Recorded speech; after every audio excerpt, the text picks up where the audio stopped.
On December 23rd, 1990, Steve Robinson, his wife Melinda, and their 3-year-old daughter Brittany were getting ready for the holidays at their home in Elkins, West Virginia. But before they had time to open a single gift, they were wondering how much Christmas has to do with miracles after all.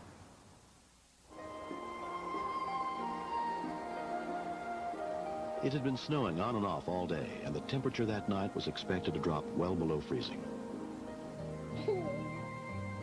Brittany, she'd asked me all day long to bake her Christmas cookies. She wanted her M&M ones made first. Then we made chocolate chip. And then I tried to get her to come in and put the sprinkles on top of the cookies. And she said, no, I want to watch my cartoons. We were watching some TV specials, Christmas specials, and Brittany kind of got tired of baking cookies. She came back to the living room and laid down on the floor, and I got her a pillow and a couple covers. She laid and watched TV and fell asleep about 10:30, 11 o'clock at night. I had fell asleep with the TV on, too. Then I woke up at 3 o'clock. Brittany was sound asleep, so I just left her there with her covers and her pillows. And I went on into the bedroom and went to sleep.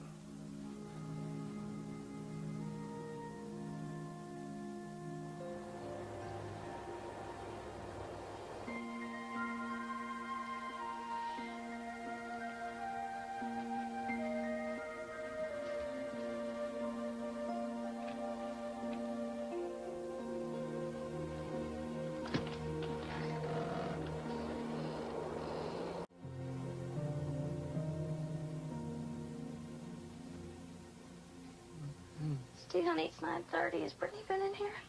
Brittany usually comes in our bedroom every morning around 7. It was real strange waking up knowing that she hadn't woke us up yet. I come out here and I seen the front door open and it scared me. Brittany? So then I went into her bedroom. Brittany, honey? And she wasn't in there. Brittany? Steve, Brittany's gone. What's going on? I don't know. I can't find her. I was very scared because I didn't think she would do something like that. I really didn't know where to think she was at. Brittany!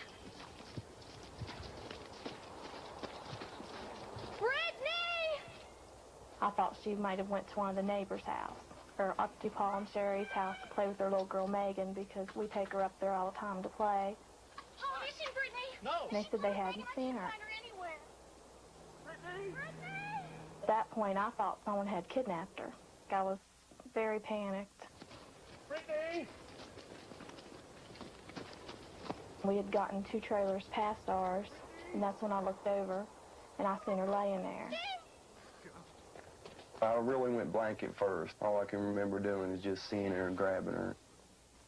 Brittany was white. Her eyes were open, like she was dead. Emergency squad. At 10 a.m., the call came in to the Randolph County Communication Center. An ambulance from Randolph County EMS was immediately dispatched to the scene.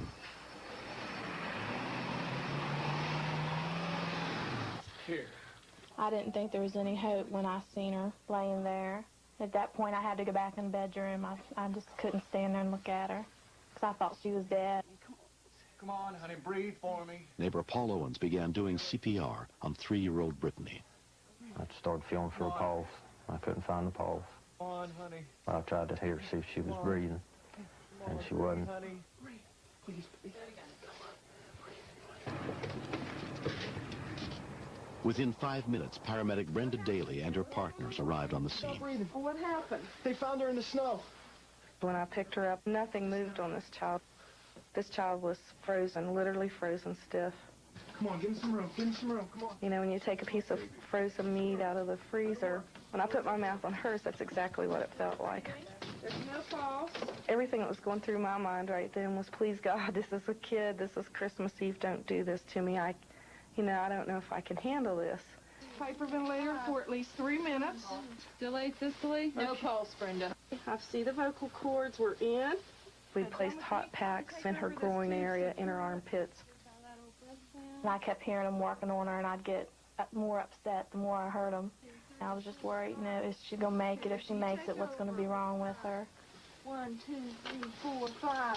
Watching the emergency squad people work on her was a real scary thought, you know, because I wasn't sure she was going to make it at all.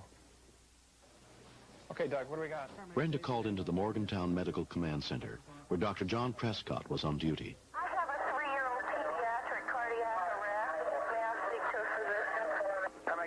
Dr. Prescott, go ahead. Child was found outside by parents this morning, unknown at time, out for cold exposure. This time, the child is in full cardiac arrest. There's an old adage in emergency medicine that no one is dead until they're warm and dead. If you approach the normal body temperature and their body doesn't respond, their heart doesn't respond, then it's appropriate to consider the patient dead. 1, 2, 3, 4, 5. Not knowing how cold the child was, we began with a standard advanced cardiac life support protocol and decided to give the child some medications down the endotracheal tube. Okay, now hyperventilate to get that down the lungs. It's Christmas Eve and a 3-year-old girl, and we could literally hear the emotion in their voices as they were taking care of this child. It just scared the daylights out of me. It was unbelievable, the thoughts that go through your mind. I was praying to God that he would spare her and give her at least a chance. Brittany was rushed to Davis Memorial Hospital, where Dr. John Veach took over her care. When Brittany came in, she was in fact clinically dead. She was pulseless and had no spontaneous respiration. We found, in fact, that she was profoundly hypothermic at 74 degrees. 1, 2, 3. We continued CPR, and it was our hope that this hypothermia had protected her vital organs, and that as we warmed her, we would get a response. But no pulse, still flat line. Right now, I really can't tell you how she's going to do. We're still rewarming because she is still very cold at this time. Okay, we're doing everything that we can for her.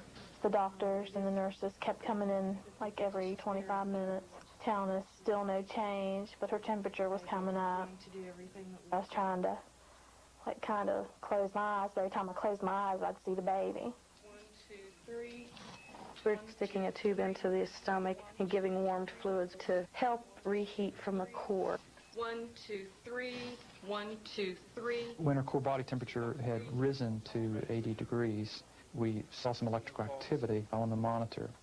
It was like, well, she's getting warm. Something's happening here. Let's stop CPR and see if we have a pulse with that electrical activity. When her temperature had risen another degree or two, we detected a faint pulse, and she began, in fact, to have some respiratory efforts of her own at that point.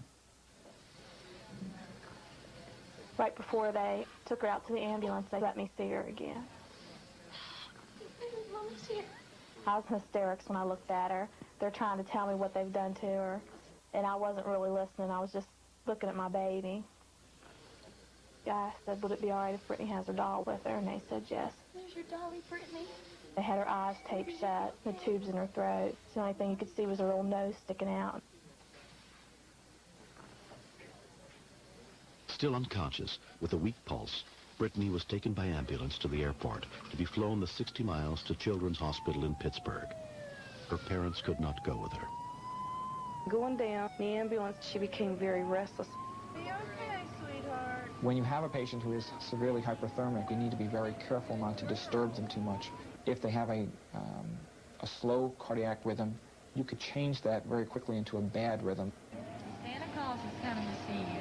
As long as we had conversation with her and were paying attention to her, she would lay still. Bells, jingle all the way. Oh, what fun it is to ride in one-horse open sleigh. And she would not fight her ET tube as long as we would sing the little children's Christmas tunes to her. We were very euphoric. It was like a bonding was taking place between all three of us and this child who 3 hours before had no signs of life. It is just like giving birth. She is bonded with us. It's kind of like she's part of us. She's a part of me. At Children's Hospital, Brittany continued her remarkable recovery. 12 days after Christmas, she was released. Getting her home and letting her enjoy having Christmas that she had missed while she'd been in the hospital, that was the best time for me. Like everyone said, it was a real Christmas miracle.